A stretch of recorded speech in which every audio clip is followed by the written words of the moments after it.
Good morning everyone. আপোনালোকে চাহ জলপান খালেনে?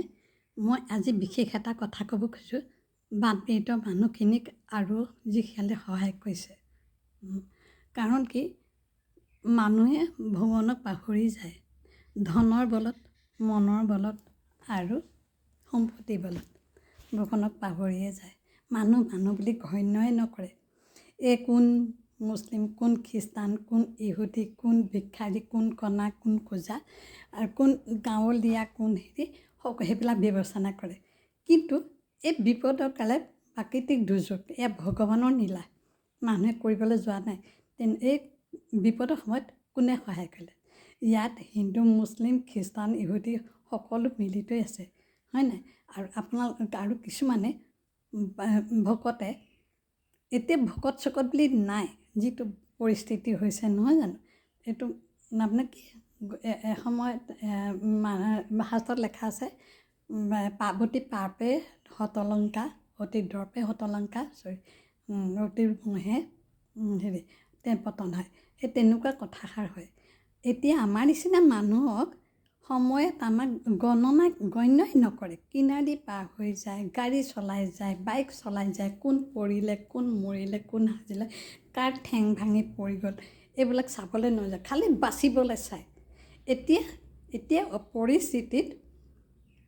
পৰিস্থিতিত সকলোৱে জানো সহায় কৰিবলৈ যোৱা নাই জানো? এয়াই বিপদৰ বন্ধু, কাকো কোনো চিনিব নোৱাৰে। এতিয়া ধৰ্ম জাতি ধৰ্ম নিৰ্বিশেষে সকলোকে সহায় কৰিছে ন? তাততো এটা আত্মা হয়, জীৱন হয়, জীৱ জন্তু কীট পতংগৰ পৰা আদি কৰি মনুষ্যৰ পৰা আদি কৰি সকলো গছ লতিকাৰ পৰা আদি সকলো। এতিয়া জানো সকলোকে ভগৱানে একত্ৰিত কৰি পেলাই কষ্ট দিয়া নাই জানো? ভাবি চাওকচোন।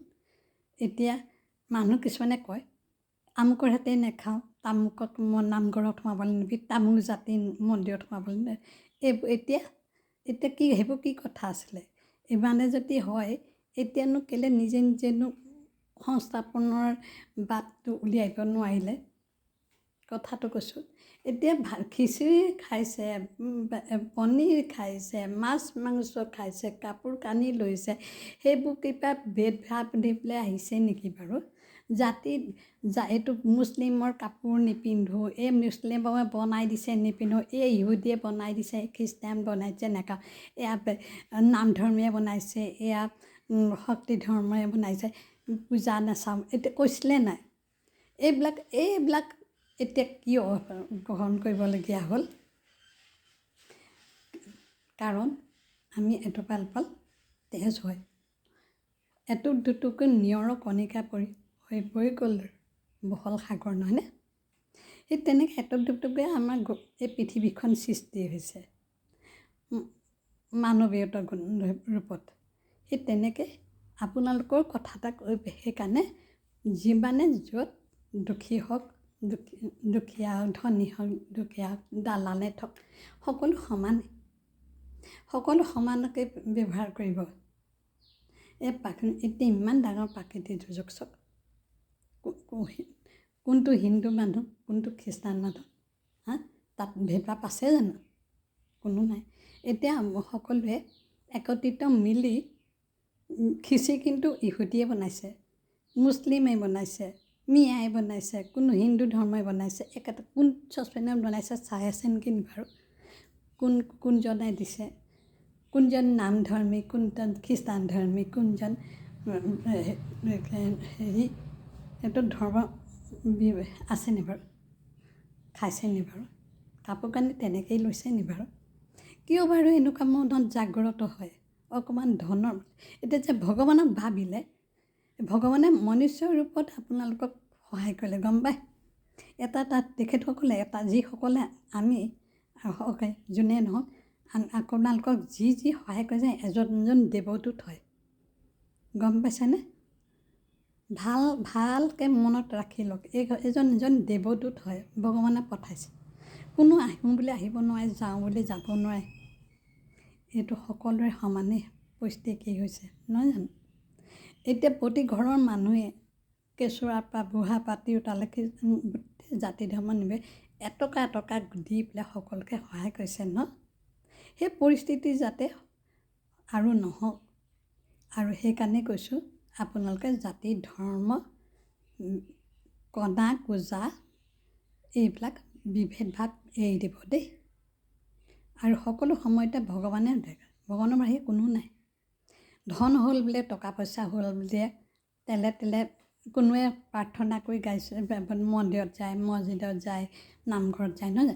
তাতো সমালোচনা কৰে। চাকি বন্তি আকৌ যে হেঁপাহৰ চাকি বন্তি জ্বলাবলৈ যায়, তাতো সমালোচনা কৰে। কিয় বাৰু ভাবি নাপাওঁ। আৰু যি ধনী দালান আছে, ক'লা ধন আছে, তেওঁলোকে তেলে তেলে ঘটিলে কি ভগৱানে লৈ ল'ব? নাভাবিব, কেতিয়াও নাভাবিব। মই আপোনালোকক সত্য কথাটোহে কৈছোঁ। যি সত্যত থাকিব, ভগৱানে প্ৰকৃত সত্যৰ ঢকুৱা পলাখন ওপৰলৈ আছে, আমাৰ নাই, তাত নাই, গম পালে? সেইকাৰণে আপোনালোকে অকণমান দহকৈ ভাবি চাব। এতিয়া বানপানী শুকাইছে, সকলোৱে প্ৰে কৰিছে বানপানী শুকাই যাওক, জীৱ জন্তু উদ্ধাৰ হওক, মানৱীসকল যিমান য'ত কেঁচুৱা ল'ৰা ছোৱালীৰ পৰা আছে, অনাথ আছে, যিমান য'ত আছে মনুষ্যসকল উদ্ধাৰ কৰক, নহয় জানো? সকলোৱে একেটাই প্ৰাণে চেষ্টা কৰিছে। ঠিক তেনেকেই আপোনালোকে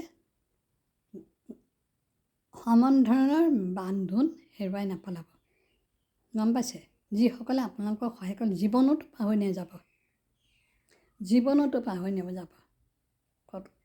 এইটোকে কৈছোঁ, মনৰ আঘাত সহ্য কৰিব নোৱাৰি, গম পাইছেনে? হৃদয়ে আঘাত সহ্য কৰিব নোৱাৰে, কিন্তু বাহিৰত যদি আঘাত পায় অকণমান মলম নাৰিকল তেল লগাই দিলেই ভাল হৈ যাব। হৃদয়ত যেতিয়া আঘাত পাব কোনো সহ্য কৰিব নোৱাৰে, সেই আঘাত সদায় থাকি যাব। আৰু যিসকলক যি সহায় কৰিবলৈ আহিব সেইটো জ্যোতি হৈ জিলিকি থাকিব, গম পায়?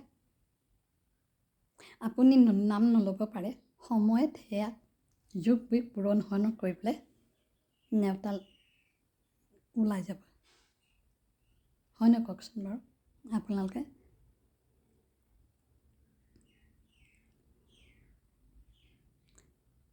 মানুহে কয় ঘৰৰ কিছুমান অকণমানি কণী খুটখাটিৰে মাৰপিট হয়, ইজনে সিজনৰ টকা পইচা কাঢ়ি নিয়ে, সিজনৰ বাপেক মাকৰ সম্পত্তি কাঢ়ি দিয়ে, কিমান দিনলৈ? এতিয়াতো চব সমান হৈ গ'ল, অকলে কোনে খালে? কোনো খাব নোৱাৰিলে। সেইকাৰণে বাৰ কৈছোঁ, সকলো ঘৰে ঘৰে কণ্ডল নালাগিব, সকলো মিলিত হৈ থাকক, আৰু সকলো অসম জাতি একত্ৰিত দেশবাসী উন্নতি পথত আগবাঢ়ি যাওক, আৰু সৎ পথে আগবাঢ়ি যাওক, আৰু ভাল মনোবৃত্তি জ্ঞান ধাৰণে সকলোৱে একত্ৰিত হৈ সাহসে যুঁজক। আজিলৈ বাই ইমানটা কৈছোঁ।